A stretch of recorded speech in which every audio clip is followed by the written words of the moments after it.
Morning, 1943. A freight train slows to a stop somewhere in the Midwest. A young man sits on the wooden floor of a boxcar, knees drawn close, breath steady. Around him, metal rattles softly.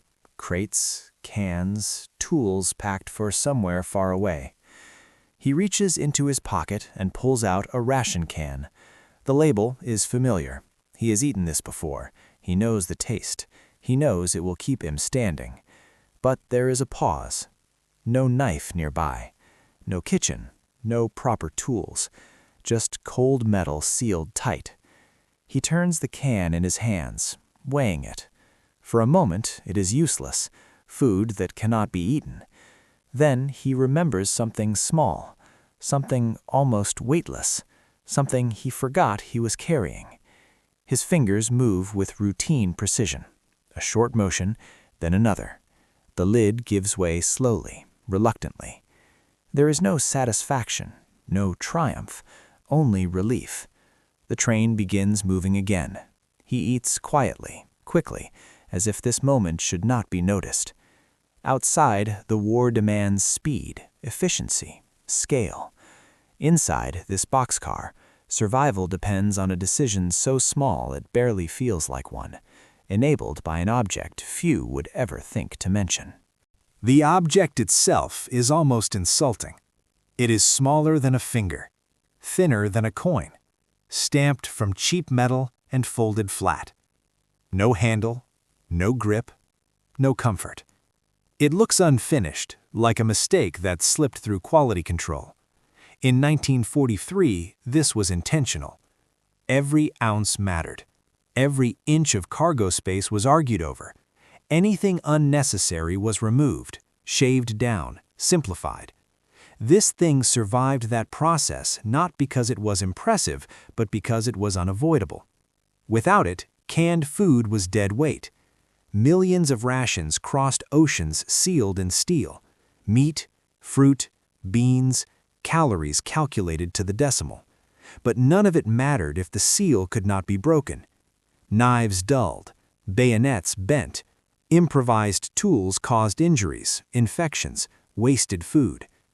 This tiny object solved all of that, not by being strong, but by being precise.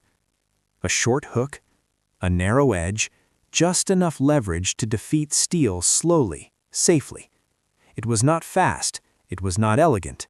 It worked anywhere. On a ship's deck, in a muddy camp, inside a train car, in the dark. It did one thing and refused to fail at it. Soldiers complained about it. It hurt fingers, took patience, felt crude. But they carried it anyway. Because this was not a tool of convenience, it was a key. And without it, an entire food system quietly collapsed. Feeding an army is simple to describe.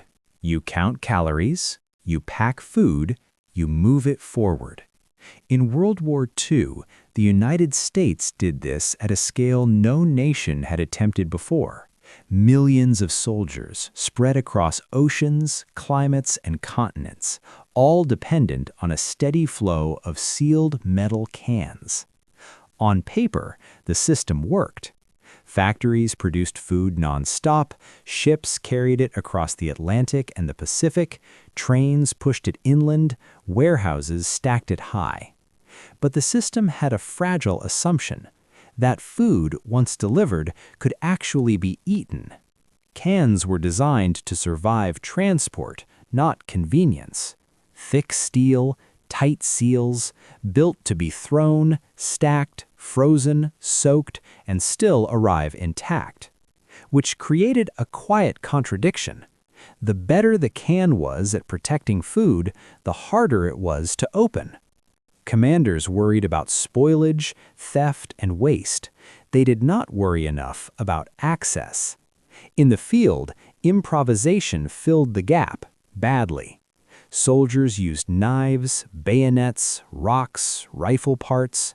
Fingers were cut, hands infected, contents spilled into dirt. Food was lost not to enemy action, but to steel lids that refused to cooperate. Multiply that by millions of meals. A logistics system does not fail loudly, it erodes. Morale drops, calories go missing, strength fades. Small delays compound into large consequences. The problem was not hunger, it was unusable abundance. Food everywhere, but locked. The war exposed an uncomfortable truth. Survival does not depend only on production and transport. It depends on the final, smallest action. If that action fails, everything before it becomes irrelevant. And so, the most advanced supply chain in the world found itself vulnerable, not to bombs, but to something as mundane as opening a can. The genius of this object was not strength, it was restraint. There were no gears, no handles, no leverage systems, just a folded strip of steel shaped into a hook and a cutting edge. To use it, you did not force the lid open, you persuaded it. The hook anchored against the rim, the blade pressed downward. A short lift, then another, and another. Each movement removed only a few millimeters of metal. Slow, controlled, predictable. That slowness mattered. Fast tools slipped. Improvised force caused injuries. Sudden breaks spilled food. This design avoided all of that by refusing speed. It made opening a can boring, and boring is safe. The P-38 worked because it accepted limitations. It assumed weak hands, cold fingers, darkness, stress. It did not require precision, only repetition. If you could move your hand, you could open food. There was nothing to jam, nothing to break, nothing to maintain. If the edge dulled, it still worked, just slower. That was acceptable. In logistics, reliability beats elegance every time. This tool did not optimize for comfort or speed. It optimized for certainty.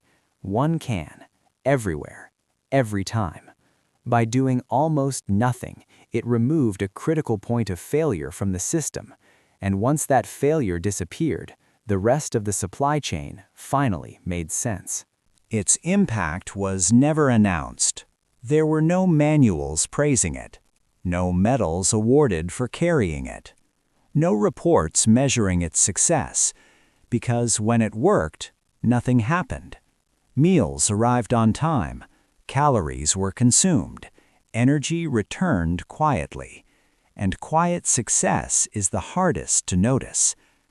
Over time, behavior changed. Soldiers stopped hoarding knives, they stopped risking cuts, they stopped fighting food before eating it.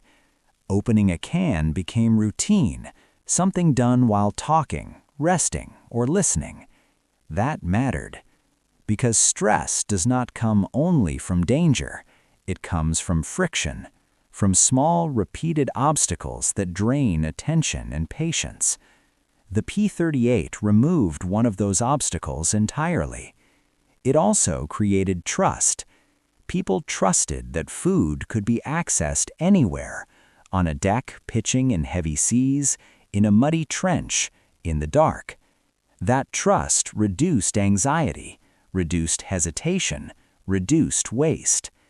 Commanders noticed fewer complaints, medics saw fewer infected cuts, supply officers reported fewer losses from spilled or ruined rations. But no one traced those improvements back to a tiny piece of steel. They just happened. That is how infrastructure works when it is done right. It disappears. The P-38 never made anyone feel heroic. It never inspired pride. It never looked impressive. It simply removed a daily failure, and by removing that failure, it stabilized everything around it. Not by adding power, not by adding speed, by subtracting one small, stupid problem. After the war, abundance returned. Supermarkets replaced rations. Kitchens filled with appliances. Electric can openers appeared, fast, loud, confident. Opening food became effortless again. And the small steel key lost its place. It looked inconvenient. It felt outdated. It required patience. Why keep something so slow when speed was everywhere? The logic was reasonable. Homes had power, cans came with pull tabs, failures were rare. So the P-38 slipped into drawers, then into toolboxes, then out of sight entirely. Not because it failed, but because nothing around it failed anymore. Systems worked, supply chains held, convenience became the baseline. In that world, redundancy looked like clutter. Why carry a backup for a problem you no longer expect? But forgetting did not change the nature of the object. It still opened cans without electricity, still worked in the dark, still tolerated dirt, water, neglect. It simply waited, unremarkable and silent. Occasionally it resurfaced, in disaster kits, in old military packs, in places where power was unreliable and speed meant nothing. And every time it reappeared, it worked exactly as before. No updates, no redesigns, no explanations. Its decline was not technological, it was psychological. People stopped planning for failure. Today, this object is almost invisible. It does not appear in kitchens. It is not marketed. It is rarely remembered. And yet, it survives, not because it is nostalgic, but because it still solves a problem that modern systems assume away. When power fails, when pull tabs break, when speed no longer matters, this tiny tool reminds us of an uncomfortable truth. Complex systems depend on simple actions, and those actions can fail. The P-38 was not designed to be impressive. It was designed to guarantee access, to remove one fragile link from a massive chain. It accepted slowness. It accepted discomfort.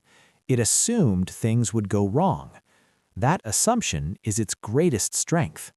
Modern design often assumes the opposite, that electricity will flow, that packaging will cooperate, that convenience will always be available.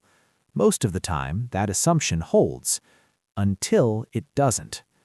The legacy of the P-38 is not about cans or war. It is about humility, about respecting the final step, about building tools that work when everything else stops. The best survival tools are not the ones that make life easier. They are the ones that make failure survivable. Small, unremarkable, still waiting.